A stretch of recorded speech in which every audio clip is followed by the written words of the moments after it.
One of the favorite stories told in the Bible is that of the young shepherd boy Joseph and his coat of many colors, given to him by his beloved father and envied by his brothers. And when they saw Joseph, they conspired against him to slay him. Behold, let us slay him, and cast him into a pit where we will say some evil beast hath devoured him. And we shall see what shall become of his dreams.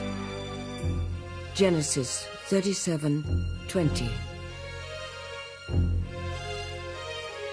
Blessed with the gift of foretelling the future from his dreams, how could Joseph's visions ignite a hatred so intense within his 10 brothers that they conspire to murder him? One of the great mysteries of the story of Joseph is how out of this story of hatred and sibling rivalry and slavery and prison and all of these terrible things that happen to a family, you end up with a people that is blessed by God. Was this dramatic story of a family torn apart by rivalry fact or fiction? And how could Joseph, an unknown outsider, rise to the heights of power in one of the world's mightiest kingdoms? These are but a few of the mysteries of the Bible.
Modern-day Israel, north of Jerusalem.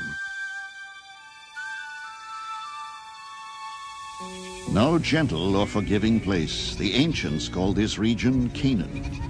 Even today, nomadic tribes barely eke out an existence here, totally dependent on sparse seasonal rainfall. At times, the earth, blighted by years of drought, yields little. So the people who call this hard-scrabble terrain home must pull up stakes and move on. The book of Genesis tells of the patriarch Jacob, who believes he has lost his favorite son Joseph to wild beasts. Jacob is the grandson of Abraham and lives with his 11 remaining sons about 1,800 years before the birth of Christ. Forced from their homeland by starvation, 10 of his sons begin a long trek southward in search of food and better pastures. They had long heard of Egypt, breadbasket of the region, and of its life-giving source, the River Nile. Its lure pervades their dreams and their hopes. So, one day they set off in quest of storehouses filled with grain. From their village, called Shechem, the brothers travel 400 miles across burning hot sands. They finally reach Egypt. Here, great stone monuments proclaim the enduring power of the realm. Egypt was the dominant force of the ancient Near East and had been so for untold centuries. Egypt's towering monoliths must have been a welcome sight to the band of weary travelers. But as the exhausted brothers enter the kingdom, it is clear that all is not well. For even here in Egypt itself, famine and hunger rack the land. And the 7 years of famine began to come. And when all the land of Egypt was famished, the people cried to Pharaoh for bread. And the famine was over all the face of the earth. Genesis 41:55. The specific span of time, which is mentioned in the Joseph story, 7 years of good crops, 7 years of lean crops, is rather interesting because it does have a parallel in a stela, that is a monument which is set up with an inscription on it. The Nile has not come in my time for a space of 7 years. Grain was scant, fruits were dried up, and everything which they ate was short. From an Egyptian stele during the reign of King Joseph. Although exact dates are difficult to ascertain, archaeologists have found extensive evidence that droughts and famines occurred in distinct cycles during biblical times. Throughout Egyptian history at different times, we know from records in tomb biographies that there were lean years. There's a whole book written on famines in ancient Egypt. The Egyptian nobility frequently in their tombs talk about these lean years and how people were hungry, and so I opened my granary, I fed the poor myself, and so on. We know this was a periodic problem for Egypt. There is one man in Egypt, the viceroy, who has the power to unlock the national granaries and distribute food. And the sons of Israel came to buy corn, and there was the governor of all the land, and it was he that sold to all the people of the land. And the brothers came and bowed down themselves before him with their faces to the earth. Genesis 42:6.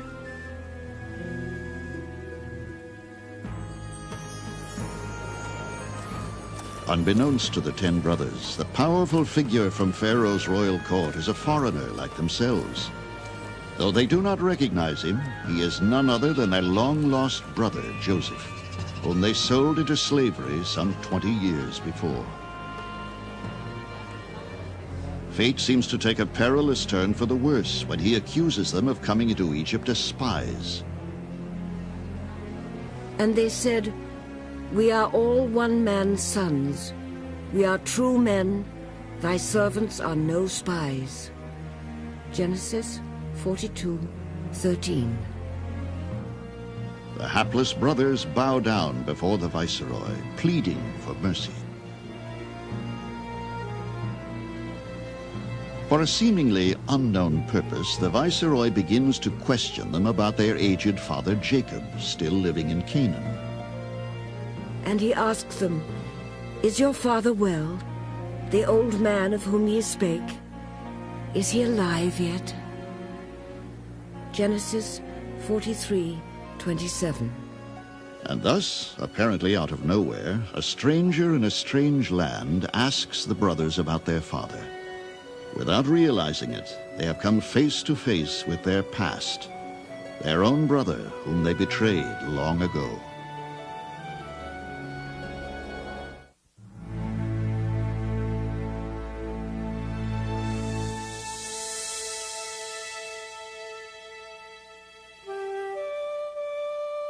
The journey of the 10 brothers to Egypt begins 40 years before a great famine grips the land of Canaan. It is then that their father, Jacob, wanders the hill country of northern Mesopotamia in search of a wife. Jacob goes to the home of his uncle, Laban, who has 2 eligible daughters. Bewitched by the beauty of Rachel, younger of the 2, he asks for her hand in marriage. In exchange for his consent, Laban demands that Jacob work for him for the next 7 years. On the wedding night, the bride is brought to Jacob's tent, her face hidden behind a veil. But next morning, Jacob is shocked to discover that it is not Rachel who is in his bed, but her sister, Leah.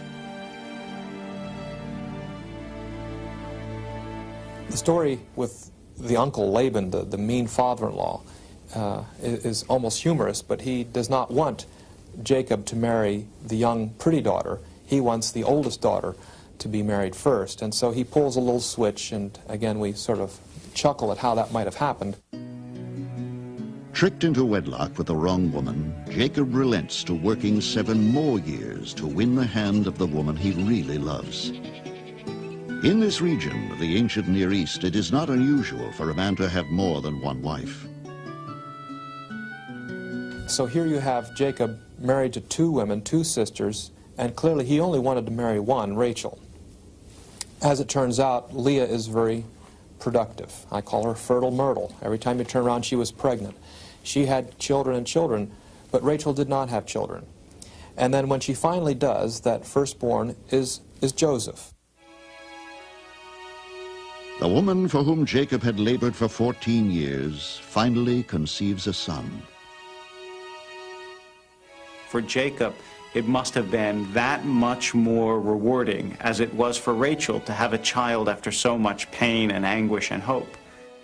And there is a sense in which there's a build-up that is inside of Rachel all this time. It's as if you were gestating not a normal child, but a heroic child, and that's why it took so long for Joseph finally to make his appearance in the world.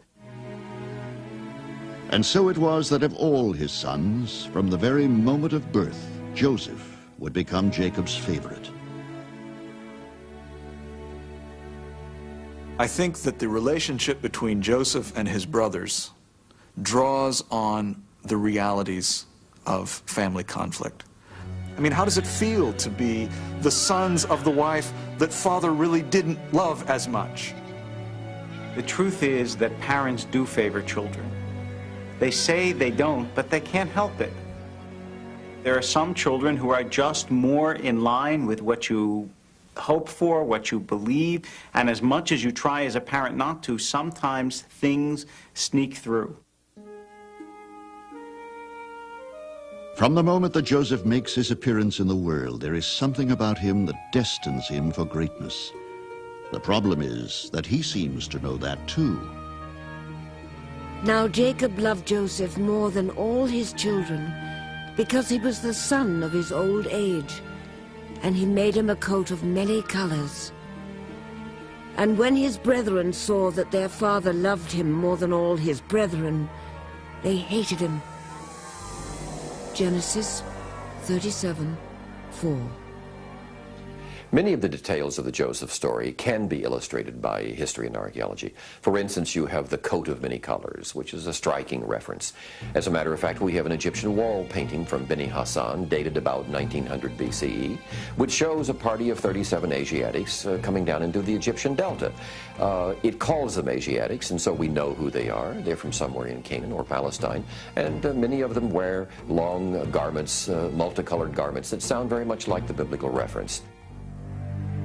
Attractive as the rainbow-colored coat was, it may have sparked enmity between Joseph and his brothers. It was showing favoritism, it was elevating Joseph's status, and as the younger one in a patrilineal society, this of course was taboo, that the younger one should somehow be elevated to a position of supremacy over older ones. According to the custom of many ancient societies, it is the oldest son who inherits his father's name, title, and property. But Jacob breaks with tradition. The presentation of this very special garment to his young son Joseph, I think, gives us some interesting parts of the story. For one thing, Jacob seems totally oblivious to the fact that he's pouring gas on the fire in terms of the relationship between his many sons. Then, as now, sibling rivalry plagued certain families, and Joseph was to ignite even deeper feelings of hostility within his brothers. And Joseph dreamed a dream, and he told his brethren, "Behold, we were binding sheaves in the field, and lo, my sheaf arose. And behold, your sheaf stood round about, and bowed down to my sheaf." Genesis 37:7. If his first dream were not enough to enrage his brothers, Joseph dreams another, in which the stars represent his brothers and the sun and moon his parents. All bow humbly before him.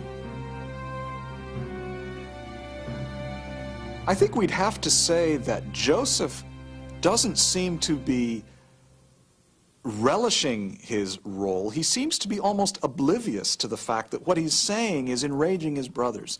He seems to be sort of just simply enjoying his awareness that his destiny appears to him to be for greatness. Modern-day psychologists are fascinated by the possibility that dreams may be able to open a door to the unconscious. In ancient times, too, it was an intriguing topic.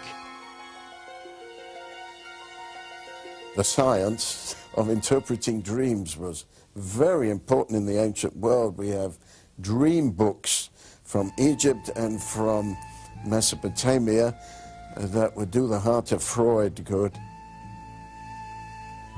Did Joseph's dreams merely reflect his superior attitude, or were they perhaps foretelling his bitter future relationship with his brothers? Frankly, after a while, we begin to identify with the brothers saying, Joseph, would you just shut up? I mean, there's a sense in which we get sick of him as well, and yet the fact of the matter is, Joseph had a line on his own destiny. He was aware of something special happening in his life. One day, when Joseph's brothers are pasturing their flocks in a fertile valley about 60 miles away from their home, Jacob sends Joseph to find them. And when they saw him afar off, even before he came near unto them, they conspired against him to slay him. Genesis 37:19. The brothers decide to murder Joseph, and then to tell their father that he has been devoured by a wild beast. But Reuben, reluctant to shed the blood of his own brother, suggests they merely strip Joseph of his clothes and cast him into a deep pit. I think being thrown into the pit was the great moment of betrayal. In some ways, being thrown into the pit is not about Joseph, it's about his brothers. It shows us their character, all of them, including those who in some ways made half-hearted attempts to save him. I think what it tells you is that in times ancient and modern, jealousy makes people cruel. Cast into the pit, Joseph is alone and ponders his uncertain destiny.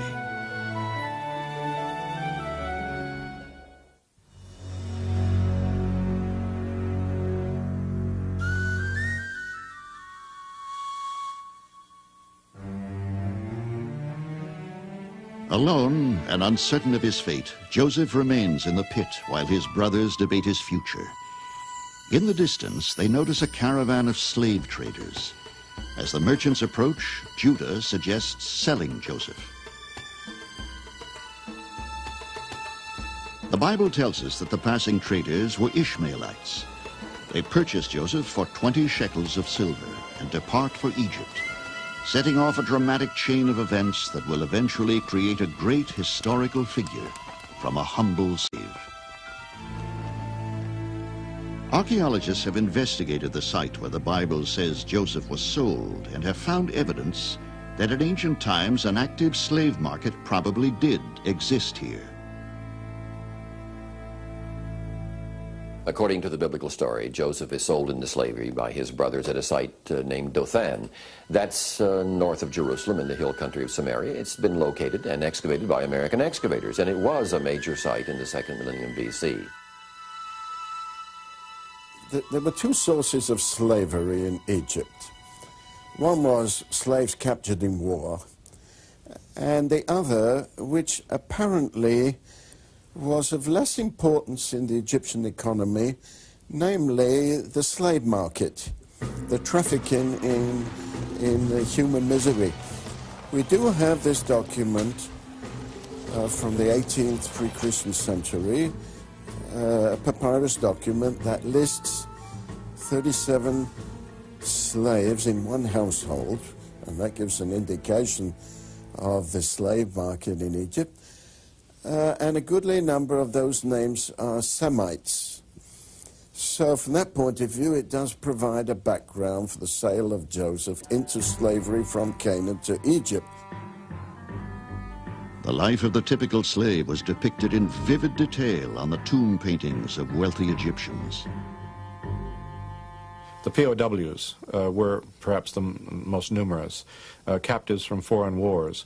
But also Pharaoh was in the habit of sending messages up to his governors in Canaan and saying, I require so many warm bodies, so many workers, and the regent would be supposed to ship them off by return post almost, and how they were rounded up I don't know, but we do have examples of native peoples actually selling their own people into Egypt as domestics and whatever they would have ended up as in Egypt.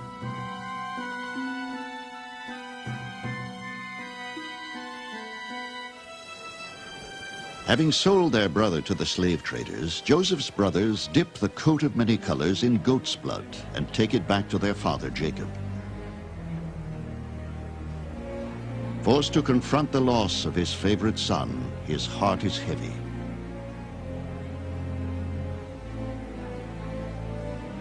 And he knew it, and said, "It is my son's coat. An evil beast hath devoured him." And all his sons and all his daughters rose up to comfort him. But he refused to be comforted, and he said, "For I will go down into my grave unto my son, mourning." Thus his father wept for him. Genesis 37:35. Scholars have been able to trace the route that the slave traders followed as they bore Joseph into Egypt. It was an arduous and difficult journey, nearly 400 miles long, much of it over barren terrain. Two trade routes once extended from Western Asia into Egypt. One was called the Via Maris, the highway that hugged the coast. The other was beyond the Jordan River. It ran from Damascus southward along the Dead Sea and across the Sinai into Egypt. Centuries later, portions of these routes may be the very ones the Israelites will take on their exodus from Egypt to the Promised Land. The Ishmaelites took Joseph to the city where Pharaoh lived. Archaeologists have identified this site as Avaris in the northern delta. It was the capital of an ancient civilization ruled by a people known as the Hyksos. Long a mystery to scholars, many now believe the Hyksos were a Semitic tribe that originated from somewhere in Canaan. They conquered Egypt around the 17th century BCE, and from Avaris, their emperor ruled for a little more than 100 years.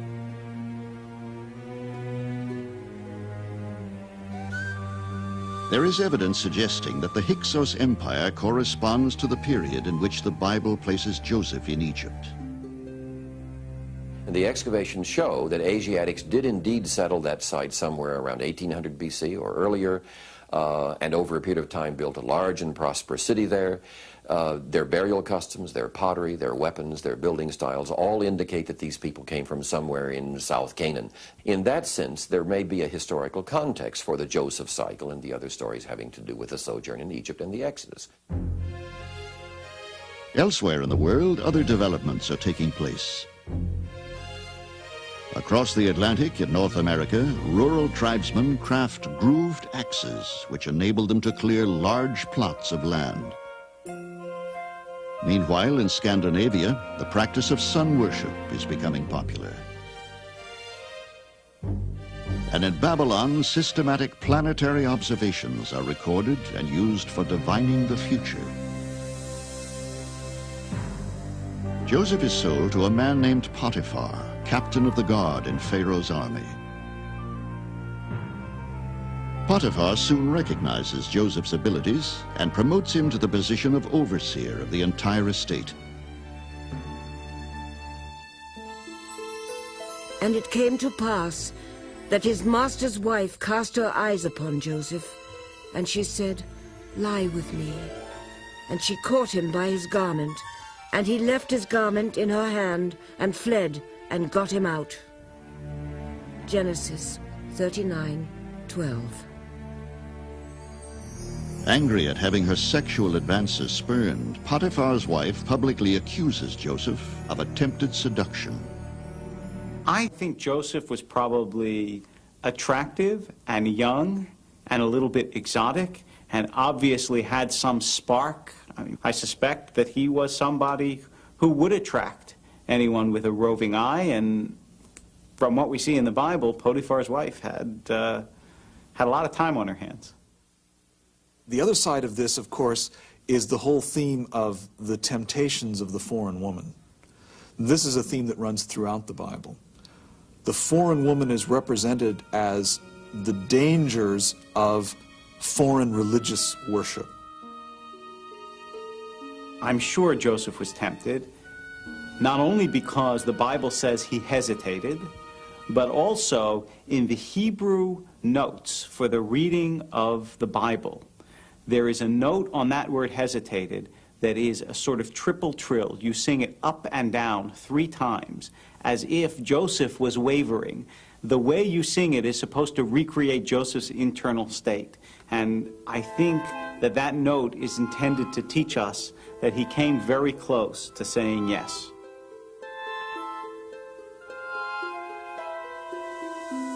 Potiphar is enraged by what he believes to be Joseph's betrayal and has him arrested.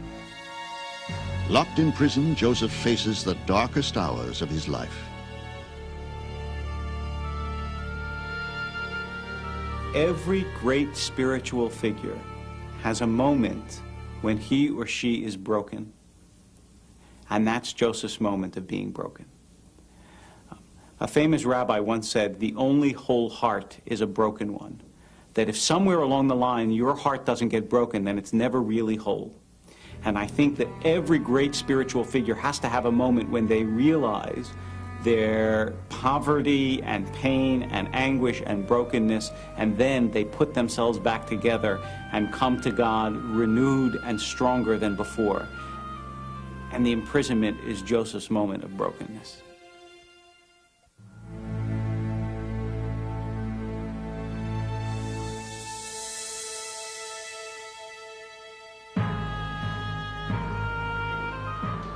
Joseph finds himself imprisoned for a crime he did not commit, yet he manages to maintain his spirits. The warden of the prison recognizes his potential and places him in charge of his fellow prisoners. He seems to emerge from these events as a man who places his fate in the hand of God and who goes along with the events trusting that God will see him through. Joseph learns that 2 of his fellow prisoners are bothered by disturbing nightmares. They said unto him, We have dreamed a dream, and there is no interpreter of it. And Joseph said unto them, Do not interpretations belong to God? Tell me them, I pray you. Genesis 40:8.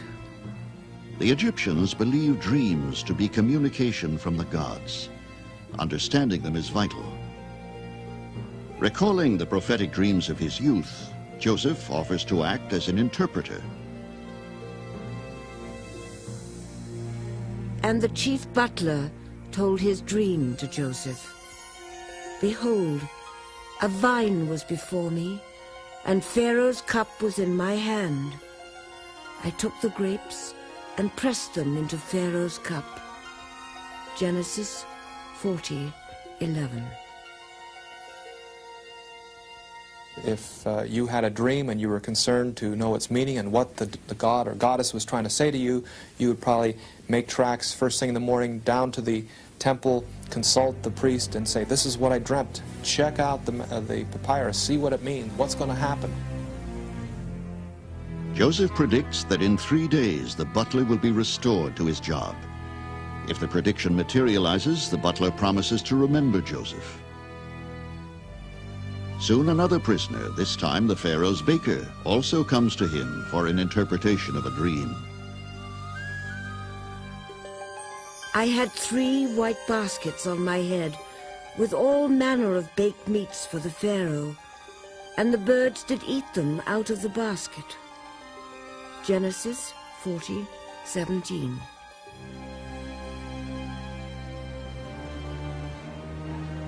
The baker is not as lucky as the butler. Joseph forecasts that in 3 days he will be hanged. Both predictions prove accurate, and the butler is released from jail, promising that he will tell the Pharaoh of Joseph's prophetic gifts. But 2 long years are to pass before the promise is fulfilled. Years in which Joseph languishes in prison. Then one night, Pharaoh himself experiences a haunting dream. He stood by the river, and behold, there came up out of the river 7 well-favored cows and fat-fleshed, and they fed in the meadow. And behold, 7 other cows came after them out of the river, ill-favored and lean-fleshed. And the ill-favored and lean-fleshed cows did eat up the 7 well-favored and fat cows. So the Pharaoh awoke. Genesis 41:4.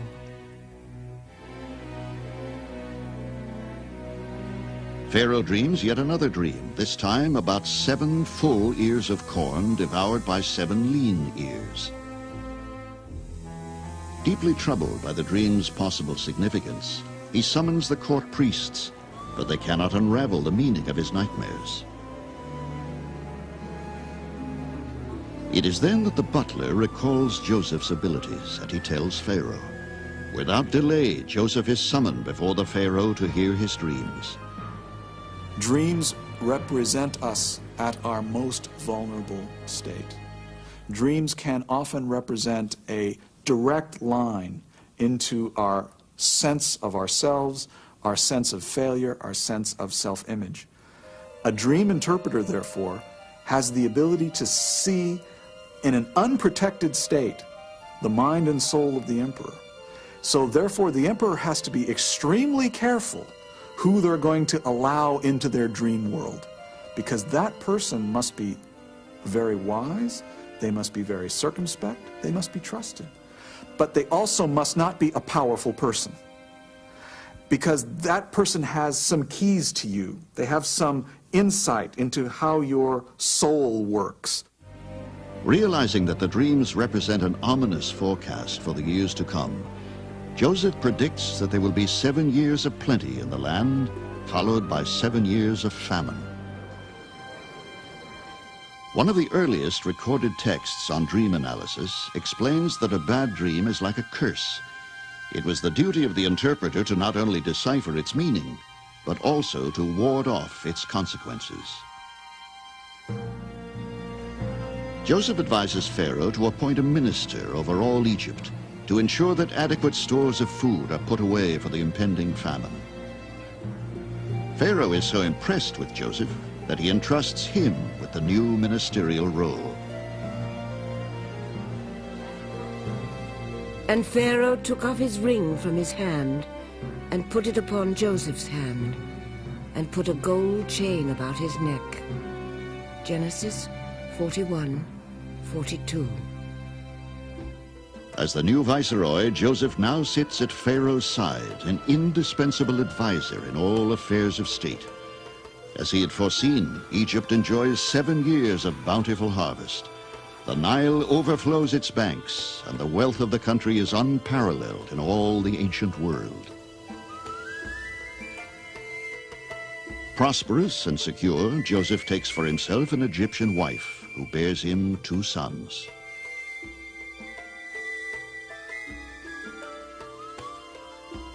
After 7 years, the Nile suddenly begins to dry up.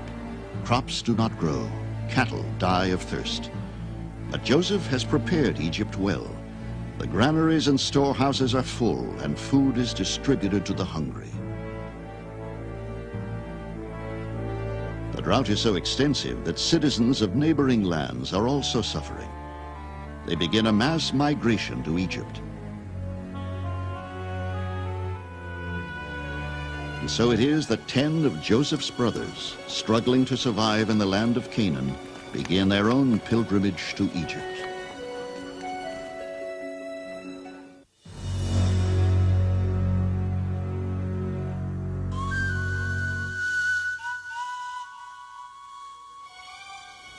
Now when Jacob saw that there was grain in Egypt, he said to his sons, "Why do you keep looking at one another?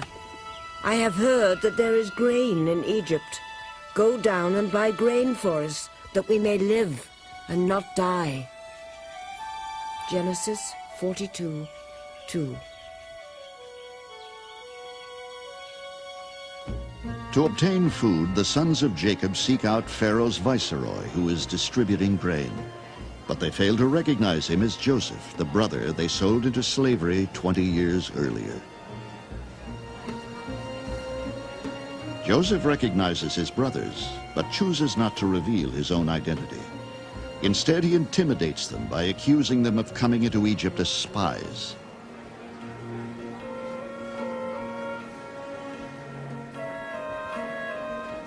But after questioning them about the well-being of their family back in Canaan, he allows them to depart with grain in exchange for leaving one of their party behind. So Simeon remains in prison while the rest of the brothers are instructed to return with Benjamin, the youngest. Benjamin, the Bible tells us, is the only other son of Joseph's mother, Rachel. Then Jacob said, "You know that my wife bore me 2 sons. One left me, and I said, surely he has been torn to pieces. And I've never seen him since. If you take this one also from me, and harm comes to him, you will bring down my gray hairs in sorrow." Genesis 44:27. Joseph is overcome by emotion at the sight of his brother Benjamin, but still he does not reveal his identity.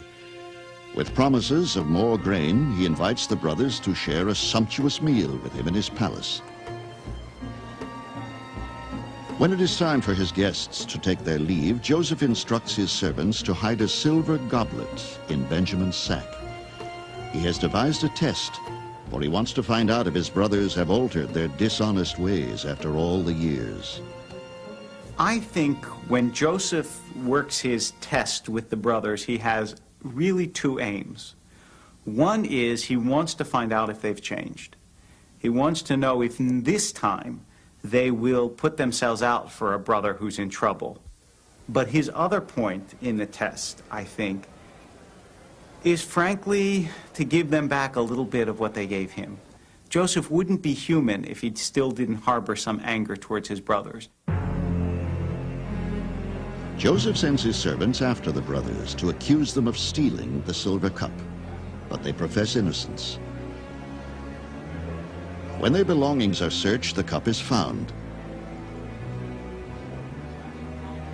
It is then that one of the most moving scenes in all the Bible takes place. Joseph threatens to retain Benjamin as his slave. At that moment, Judah steps forward to plead mercy on Benjamin's behalf. We have a father, an old man, and a young brother, the child of his old age. His brother is dead. He alone is left of his mother's children, and his father loved him. If I do not bring him back, then I will bear the blame in the sight of my father all my life. Now, therefore, please let your servant remain as a slave in place of the boy. Genesis 44:33. It's at the point where Judah offers to suffer on behalf of the youngest brother, Benjamin, that Joseph sees the most profound change in his brothers. The brothers realize that compassion and willingness to suffer on behalf of each other is the highest value. But Joseph too must change. Joseph, in tears, steps down from his throne and embraces his brothers. And Joseph said unto his brethren, I am Joseph. And his brethren could not answer him, for they were troubled by his presence. And Joseph said unto his brethren, Come near to me, I pray you. It was not you that sent me hither, but God. Genesis 45:3. The reconciliation comes about because Joseph is a different person. He no longer has the desire to prove how wonderful he is, how great he is, how the brothers will bow down to them. There are very few scenes in all of biblical literature that are as touching as Joseph in tears walking down from his throne, thereby putting himself on the same level as his brothers for the first time and saying, "I am Joseph, your brother." Pharaoh hears of Joseph's reunion with his brothers and encourages him to send for his father so that the entire family can be reunited and settle in Egypt. Eventually, Joseph is to become so assimilated into the culture of Egypt that when his father Jacob dies, he has the body embalmed and gives him a proper Egyptian funeral. Joseph lives out the remainder of his days in prosperity, and upon death, he too is embalmed. The question remains to this day whether the biblical character Joseph actually existed.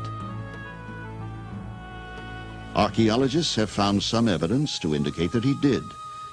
Many believe that Joseph and his wife were once buried in a cave in the Valley of the Kings, 350 miles south of Cairo. Now, there has been an attempt in recent years by an Egyptian writer to argue that Joseph is in fact to be found in the Cairo Museum. And he, Ahmed Osman is his name, he suggests that Joseph is really the Egyptian official Yuya. Yuya was the father-in-law of King Amenhotep III. And Mr. Osman suggests that it is this man, Yuya, who is the real biblical figure, Joseph. But it is far more likely that the story as related in the Bible is the accurate one. For it is written that at the time of the Exodus, Moses has the bodies of both Jacob and Joseph transported back to the land of their birth, to the city of Shechem, where they are buried for a second time.